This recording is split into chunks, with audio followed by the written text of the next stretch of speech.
Shalom jemaat Tuhan, bersyukur sekali hari ini kita bisa kembali bersama satu sukacita, saudara kita bisa belajar firman Tuhan. Baik kita yang ada di rumah dari jemaat Tuhan, GKRI Roti Hidup, atau teman-teman yang sekarang ini sedang mengikuti ibadah kami ini. Saudara mari kita akan berdoa sebelum kita membaca firman Tuhan. Tuhan kami bersyukur firman-Mu dapat kami baca lagi. Kami belajar dari kitab Wahyu pasal yang ke-8, dari meterai yang ke-7. Tuhan perlengkapi hamba-Mu dengan hikmat dan jadikan berkat bagi kami sekalian. Dalam nama Tuhan Yesus kami berdoa. Amin. Saudara mari kita belajar, sudah kita lewati minggu kemarin dari pendeta Dr. Robi tentang meterai yang ke-6. Sekarang kita akan membuka meterai yang ke-7. Kita belajar dari Wahyu pasal 8 ayat 1 sampai 5. Wahyu pasal 8 ayat 1 sampai 5 firman Tuhan. Dan ketika anak domba itu membuka meterai yang ke-7, maka sunyi senyaplah di surga, kira-kira setengah jam lamanya. Lalu aku melihat ke-7 malaikat yang berdiri di hadapan Allah, dan kepada mereka diberikan 7 sangkakala. Maka datanglah seorang malaikat lain dan ia pergi berdiri dekat mezbah dengan sebuah pedupaan emas, dan kepadanya diberikan banyak kemenyan untuk dipersembahkannya bersama-sama dengan doa semua orang kudus di atas mezbah emas di hadapan tahta itu. Maka naiklah asap kemenyan bersama-sama dengan doa orang-orang kudus itu dari tangan malaikat itu ke hadapan Allah. Ayat yang kelima, lalu malaikat itu mengambil pedupaan itu, mengisinya dengan api dari mezbah dan melemparkannya ke bumi, maka meledaklah bunyi guruh disertai halilintar dan gempa bumi. Saudaraku yang dikasihi Tuhan, yang berbahagia mereka yang membaca firman Tuhan, setia merenungkan dalam hatinya dan melakukannya dalam kehidupan ini. Saudara, kita belajar kitab Wahyu. Memang gereja GKRI, Jemaat Roti Hidup ini kuat dengan pengajaran, saudaraku. Maka tema yang diangkat dari kitab Wahyu. Orang berkata salah satu bagian yang paling misterius dalam Alkitab. Karena penuh dengan perlambang, ada metafora, ada kiasan, serta tindakan-tindakan dahsyat yang diajarkan kepada kita. Saudara, namun kalau kita belajar Wahyu, sekali lagi sudah dibawa kita untuk mengerti, selalu yang ditekankan adalah tentang Yesus daripada peristiwa-peristiwa yang digambarkan. Jadi kitab Wahyu, kalau kita ingat Wahyu pasal 1 ayat 1 dimulai dengan kalimat apa? Wahyu Yesus Kristus. Jadi Wahyu ini artinya penyingkapan, saudara, menyegarkan lagi ingatan kita dan menyingkapkan apa? Tentang siapa Yesus. Ya, dari sini saudaraku kita diajar untuk belajar mengerti lebih mendalam. Dan kita tahu juga kitab ini ditujukan kepada jemaat-jemaat yang benar-benar ada. Yang sedang mengalami tantangan. Dengan satu tujuan apa? Menghibur mereka dalam ujian tersebut. Saudaraku kekasih, kita diajak untuk mengerti sekarang sebuah struktur dari kitab Wahyu pasal yang ke-8. Mari kita pelajari. Saudaraku, dikatakan di sini bicara tentang meterai yang ke-7. Bagian yang pertama ayat 1 bicara tentang surga senyap kira-kira 30 menit. Dan ayat yang kedua tentang 7 malaikat dan 7 sangkakala. Bagian ketiga bicara tentang ayat yang ketiga dan 4, malaikat, mezbah, dan kemenyan. Dan bagian ayat yang kelima, dari ayat yang kelima bicara apa? Guru, halilintar, dan gempa bumi. Saudara, kita sekarang coba kupas. Yang pertama dikatakan sunyi senyap di surga. Sekali lagi saya baca ayat yang pertama. Mari kita buka Wahyu pasal yang ke-8 ayat yang pertama. Dan ketika anak domba itu membuka meterai yang ketujuh, maka sunyi senyaplah di surga. Kira-kira setengah jam lamanya. Saudara, rasanya membaca ini begitu merinding, saudara ya. Biasanya surga itu senantiasa dipenuhi dengan puji-pujian dan penyembahan bagi Dia. Bagi Dia yang duduk di atas tata. Seluruh makhluk surga menyembah hadirat Allah yang maha kuasa, maha mulia, maha tinggi. Saudara, kenapa sekarang dikatakan sunyi, senyap selama setengah jam? Saudara, ada sebuah konteks Yahudi yang kita harus pelajari. Pelan-pelan saudara ya, kita lihat. Bahwa Yohanes ingin menyatakan satu lagi gambaran dalam rangka ibadah di kemah suci. Ini konteksnya Yahudi, saudara. Pada saat perayaan hari raya pendamaian sekali setahun, imam besar itu membawa darah korban binatang yang dipersembahkan di mezbah luar dan masuk ke kemah suci dan memercikkan darah di atas 4 tanduk di atas mezbah emas. Saudara, kemudian dikatakan pada saat korban pagi dan korban petang, imam itu masuk ke dalam dan mempersembahkan kemenyan. Ketika umat itu berkumpul di luar untuk bersembayang. Saudara bisa lihat dari Keluaran pasal 30 ayat 1 sampai 10. Jadi umat Tuhan berada di luar dan hanya seorang imam besar yang mewakili seluruh umat untuk menghadap hadirat Allah. Saudaraku, meterai yang ketujuh adalah meterai yang terakhir dan merupakan pemuncak murka Allah yang menyala-nyala ke atas bumi. Meterai ini menyatakan apa yang harus terjadi sebelum kedatangan Tuhan Yesus yang kedua kali, saudara. Tidak ada lagi meterai yang serupa dengan ini, yang ada hanyalah 7 sangkakala dan 7 cawan murka Allah. Oleh sebab itu, kedahsyatan hari Tuhan, surga menjadi sunyi sepi. Saudara, bayangkan ya, sunyi senyap ini mempunyai sebuah unsur simbolik. Keluh, tidak dapat berkata-kata apa-apa karena ketakutan. Sunyi sepi. Sehingga membuat degup jantung pun dapat terdengar, saudaraku.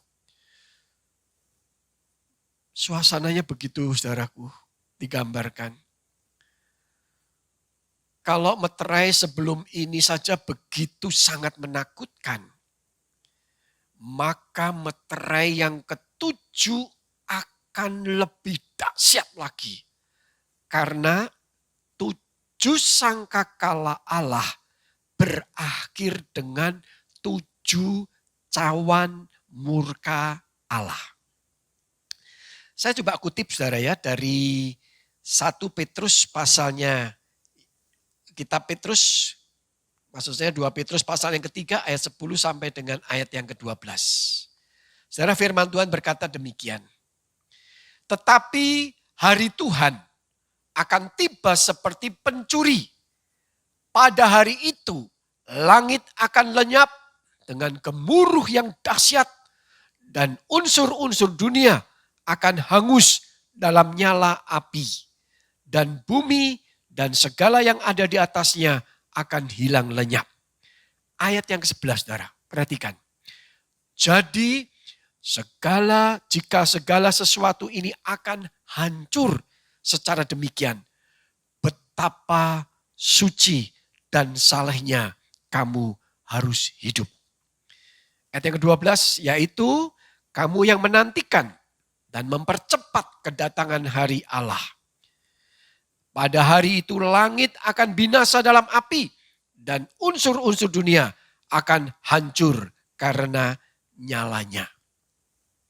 Saudara, hari Tuhan digambarkan dengan satu peristiwa sunyi senyap di surga.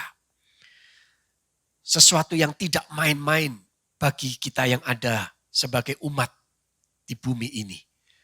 Saudara, pernah ingat lagu ini? Prokonco podo elingo ing donya pira lawase. Banyak bencana. Saudara, itu baru sampai matre 6. Sekarang matre 7. 7 sangkakala diikuti 7 cawan murka Allah. Berarti sudah, saudaraku, betul-betul elingo. Hidup itu jangan sembrono, saudaraku. Kita tidak bisa lagi sembarangan. Petrus sudah mengingatkan, segala sesuatu ini akan hancur secara demikian. Betapa suci dan salehnya kamu harus hidup. Entah saat Tuhan datang dan kita bisa sama-sama menyaksikannya, atau maaf saudaraku, kesempatan itu sudah habis. Jangan disia-siakan. Makanya kalau saya dengar lagu yang sangat fenomenal saudaraku, mesti menyentuh hati saya. Hidup ini adalah kesempatan. Hidup ini sungguh saudaraku untuk Tuhan. Jangan sia-siakan waktu yang Tuhan beri. Hidup ini harus benar di dalam Tuhan dan benar-benar untuk Tuhan. Jadi berkat. Saudaraku, kalau Tuhan sudah mau berkata, cukup. Jantung berhenti saudaraku, kita mau apa? Selesai. Nah saat saudaraku ketika digambarkan hari kita sudah berakhir sebelum dia datang, atau gambaran pada saat Tuhan datang tidak ada kesempatan juga untuk bertobat lagi. Hari Tuhan yang digambarkan dengan keadaan surga sunyinya senyap, berarti sungguh-sungguh dalam satu kesempatan yang tidak ada lagi. Surga sunyi senyap karena apa? 7 sangkakala diikuti 7 murka Allah, cawan murka Allah harus terjadi. Saudara, hidup ini benar-benar diisi. Bukan yang berkata berapa panjang hidup saya. Umur itu hanyalah sebuah angka, saudaraku. Tapi yang terpenting memaknai sebuah kehidupan. Ini yang penting, saudara. Kenapa? Karena kalau kita lihat bagian yang kedua. Ada 7 malaikat dan 7 sangkakala. Kembali kita akan melihat di dalam Wahyu pasal 8 ayatnya yang kedua. Silakan dibuka. Wahyu 8 ayat 2, saya bacakan untuk kita sekalian. Lalu aku melihat 7 malaikat yang berdiri di hadapan Allah dan kepada mereka diberikan 7 sangkakala. Saudaraku yang kekasih, sangkakala adalah sebuah alat yang penting dalam kehidupan orang Israel. Kalau kita lihat dalam Bilangan pasal yang ke-10, saudara, ada 3 kegunaan sangkakala itu. Yang pertama dikatakan untuk mengumpulkan orang banyak. Jadi sangkakala ditiup, tandanya untuk berkumpul. Yang kedua, untuk memperingatkan dan persiapan untuk berperang, saudaraku. Dari pasal yang ke-10 ayat yang ke-9, ini fungsi atau kegunaan sangkakala. Dan yang ketiga, untuk mengumumkan perayaan dan mempersembahkan korban untuk menyenangkan hati Tuhan. Dari pasal yang ke-10, bilangan ini ayat yang ke-10, saudara. Jadi kalau 3 hal ini kita coba perhatikan, Tuhan itu tidak akan melakukan sesuatu tanpa memberitahu umatnya. Jadi sangkakala ini untuk mengumpulkan dan memperingatkan kita akan hal-hal yang akan terjadi di muka bumi ini.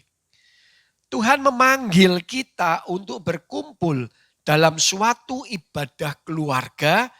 Kita akan saling memperingatkan satu akan yang lain. Saudara, kalau sangkakala ini saya yakin hari ini sudah harus kita dengar, saudaraku. Kenapa dikatakan demikian? Karena ini sudah mengingatkan waktunya. Di zaman akhir, seperti Amos pasal 3 juga mencatat, saudaraku. Satu kebiasaan pada saat itu. Saya coba bacakan ya, Amos pasal 3 ayat yang ke-6 sampai yang ke-8. Adakah sangkakala ditiup di suatu kota dan orang-orang tidak gemetar? Adakah terjadi malapetaka di suatu kota dan Tuhan tidak melakukannya? Loh saudara, kalau sangkakala sudah ditiup, orang harus saudaraku siap. Sungguh kata firman Tuhan, Tuhan Allah tidak berbuat sesuatu tanpa menyatakan keputusannya kepada hamba-hambanya para nabi. Ayat yang ke-8, singa telah mengaum, siapakah yang tidak takut? Tuhan Allah telah berfirman, siapakah yang tidak bernubuat? Saudara dengarkan firman Tuhan sebagai panggilan untuk mendengar panggilannya. Supaya kita kembali kepada Tuhan. Sangkakala sudah ditiup, artinya apa? Sama-sama kita responi panggilan Tuhan. Gereja ini saudaraku, memberikan kepada kita kesempatan. Kita sudah punya tempat. Setiap minggu diperdengarkan suara Tuhan. Dan ketika sangkakala diperdengarkan, berarti saatnya minggu jam 7 pagi, mari kita berbondong-bondong ke gereja. Tidak ada alasan lagi untuk kita berkata, hari ini saya sudah ada live streaming. Atau kita berkata, saya bisa mengikuti ibadah online. Saudara, kalau saudara masih bisa datang ke rumah Tuhan, datang ke gereja. Saya bersyukur kalau di gereja Tuhan yang ada di Surabaya, hari ini saudaraku sudah paling tidak 80-90% sudah kembali beribadah. Meskipun masih ada yang bandel, masih bisa pergi jalan-jalan ke pasar Atom. Tetapi kalau sudah ke gereja, susahnya luar biasa. Hari ini dengar sangkakala sudah diperdengarkan, tandanya Tuhan panggil kita untuk datang ke rumah Tuhan. Untuk datang berkumpul. Meskipun kita bisa saudaraku lakukan ini melalui online karena kondisi kita. Itu lain cerita. Tapi kalau kita memang dasarnya sudah malas, saudaraku, kita punya aja alasan untuk kita tidak meresponi ini. Saudara ingat, sunyi senyap menggambarkan seluruh umat hanya mampu berdoa sebelum hari dahsyat terjadi. Tuhan memeteraikan umatnya, Tuhan mengenal siapa kepunyaannya. Pertanyaannya, kalau Tuhan kenal saya, kita sudah kenal Tuhan belum? Ini penting, karena Tuhan sudah mengenal siapa umat kepercayaannya, umat kepunyaannya. Tuhan mengenal siapa saya, tapi seringkali kita masih belum belajar sungguh-sungguh untuk mengenal siapa Tuhan. Saudara, yang ketiga dikatakan malaikat lain, mezbah dan kemenyan. Dari ayat yang ketiga dan keempat. Mari kita buka lagi Wahyu pasal 8 ayat 3 dan 4. Saya bacakan untuk kita semua. Maka datanglah seorang malaikat lain dan ia pergi berdiri dekat mezbah dengan sebuah pedupaan emas. Dan kepadanya diberikan banyak kemenyan untuk dipersembahkannya bersama-sama dengan doa. Semua orang kudus di atas mezbah emas di hadapan tahta itu. Ayat yang keempat, maka naiklah asap kemenyan bersama-sama dengan doa orang-orang kudus itu dari tangan malaikat itu ke hadapan Allah. Saudara, kita pelajari sebuah pedupaan emas itu adalah tempat membakar kemenyan yang dibuat dari emas. Kilauan emas selalu digunakan untuk menggambarkan hal yang mulia. Saudara perhatikan ya, bagi Allah adalah segala yang kudus dan mulia. Makanya yang dipersembahkan apa? Dalam bentuk pedupaan emas ini. Sesuatu yang dikatakan hal yang mulia. Berikan yang termulia bagi Allah. Dengan pujian kita, melalui doa-doa kita, dan kehidupan kita. Saudaraku, yang termulia, bukan hanya yang terbaik bagi Tuhan. Saya sekarang ini sedang belajar, saudaraku. Kalau kepada orang yang kita pandang istimewa, yang dihormati saja kita berikan yang terbaik. Bagaimana di hadapan Allah yang maha mulia? Allah merindukan pelayanan yang termulia. Kehidupan yang benar-benar bisa mempermuliakan namanya, bukan mempermalukan namanya. Saudaraku, dikatakan ada malaikat lain. Nah, ini pertanyaan lagi, siapa malaikat lain ini? Saudara, malaikat lain selalu merujuk kepada gambaran pribadi Yesus Kristus. Saudara perhatikan ya, Wahyu pasal 7 ayat 2 dan 3 memberikan kepada kita satu pengertian ini, saudara. Saya bacakan saja. Dan aku melihat seorang malaikat lain muncul dari tempat matahari terbit.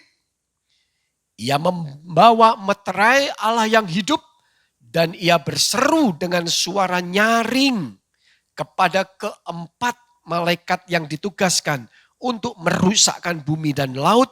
Ayat yang ketiga, katanya, janganlah merusakkan bumi atau laut atau pohon-pohon sebelum kami memeteraikan hamba-hamba Allah kami pada dahi mereka. Kemudian saya kutip juga saudaraku tentang malaikat lain. Dari Wahyu 10 ayat 1, saya bacakan untuk kita sekalian. Dan aku melihat seorang malaikat lain yang kuat turun dari surga.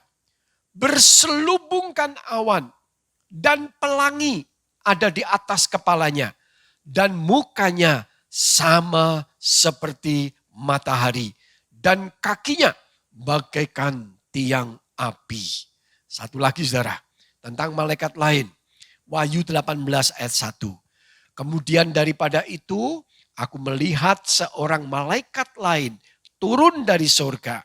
Ia mempunyai kekuasaan besar dan bumi menjadi terang oleh kemuliaannya. Saudaraku yang dikasihi Tuhan, kita lihat ya. Di dalam Wahyu ini memang sungguh-sungguh menjadi sesuatu yang sangat penting untuk kita camkan, saudara. Saudaraku, yang dipersembahkan kepada mereka dikatakan adalah sebuah gambaran kemenyan.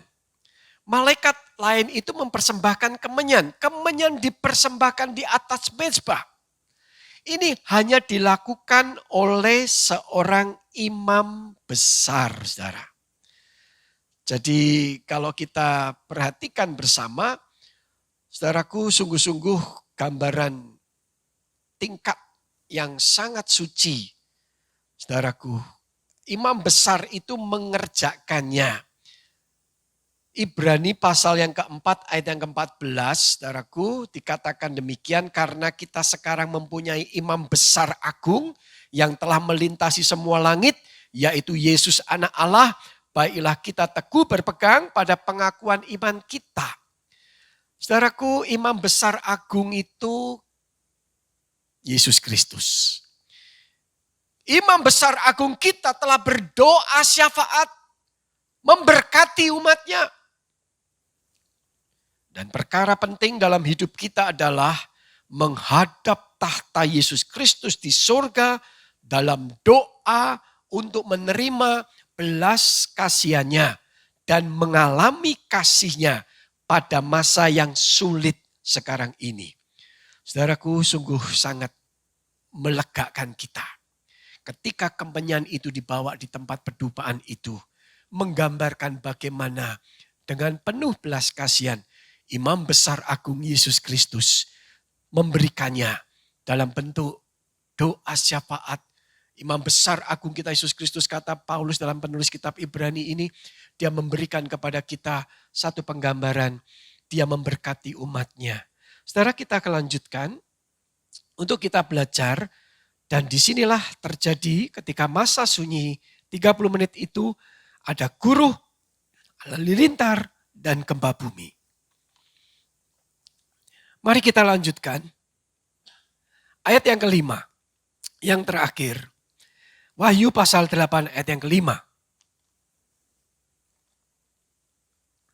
Firman Tuhan berkata, lalu malaikat itu mengambil pedupaan itu, mengisinya dengan api dari mezbah dan melemparkannya ke bumi, maka meledaklah guruh disertai halilintar dan gempa bumi.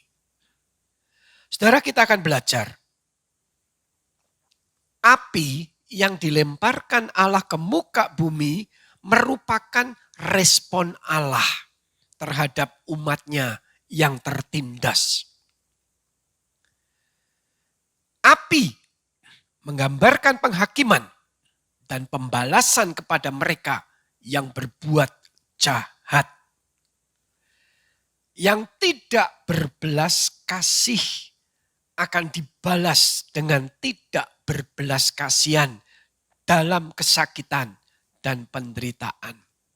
Jangan main-main, saudara. Penggambaran dari bagian terakhir dari kitab Wahyu pasal yang ke-8 ini menyatakan kepada kita seperti yang Yakobus sudah ingatkan di dalam pasal yang kedua 13. Saya bacakan untuk kita sekalian Wahyu 2:13. Sebab penghakiman yang tidak berbelas kasihan akan berlaku atas orang yang tidak berbelas kasihan. Tetapi belas kasihan akan menang atas penghakiman. Saudara, tunjukkanlah sikap berbelas kasihan terhadap sesama manusia. Ini hikmat bagi kita. Saudara, perhatikan suami, istri, saudara-saudara seiman, dan dengan siapapun juga. Seperti apakah sekarang dengan kedudukan kita, yang penting adalah apa?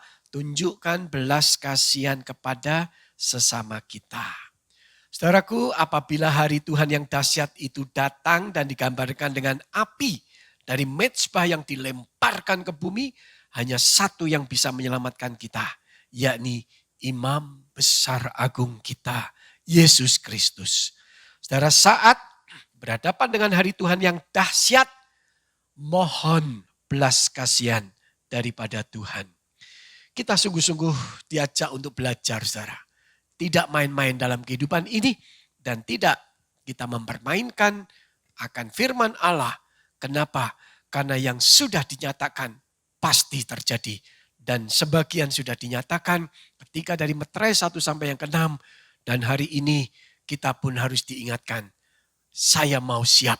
Kalaupun Meterai yang ke-7 itu, ketika surga sunyi senyap dan ketika 7 sangkakala dengan 7 cawan itu datang, malaikat yang memberikannya satu peringatan kepada kita sekalian supaya kita sungguh-sungguh sadar.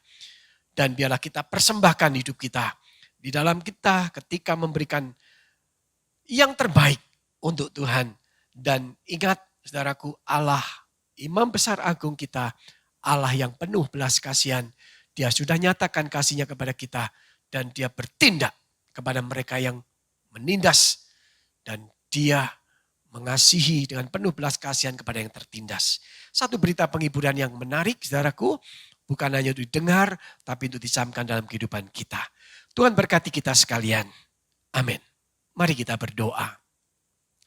Bapa di surga, kami bersyukur Tuhan ingatkan kami dari Meterai yang ke-7 yang sudah kami dengar ini. Biarlah sungguh dari dalam diri kami Tuhan, kami tidak menyepelekan hidup di zaman akhir untuk tetap mawas diri.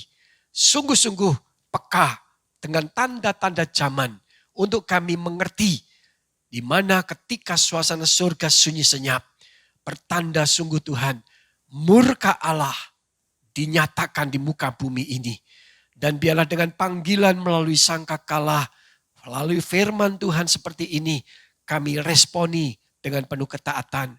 Dan hidup kami di mezbahmu kami persembahkan yang termulia bagi kemuliaan nama Tuhan. Dan Kau sang imam besar agung yang melayani umatmu, yang berdoa syafaat, penuh belas kasihan. Sungguh kami syukuri dalam kehidupan kami. Berkati jemaat Tuhan di Gereja Kristus Rahmani Indonesia Jemaat Roti Hidup Semarang ini. Agar mereka sungguh-sungguh setia sampai akhir. Setia sampai Tuhan datang yang kedua kali. Berkati pendeta Dr. Robi Setiawan dan para majelis. Berkati juga para aktivis, seluruh keluarga besar GKRI Roti Hidup Semarang ini. Dalam kasih Tuhan. Kami bersyukur, terima kasih Tuhan. Juga untuk pendeta Diana Cistiawan, Tuhan terus memperlengkapi, memakai di dalam menggembalakan kami semua. Terpujilah namamu, dalam nama Tuhan Yesus kami mengucap syukur berdoa. Haleluya, amin. Tuhan berkati kita sekalian, salam dari kami sekeluarga yang hari ini boleh dipercaya Tuhan melayani di GKRI Roti Hidup Semarang. Tuhan beserta kita, amin.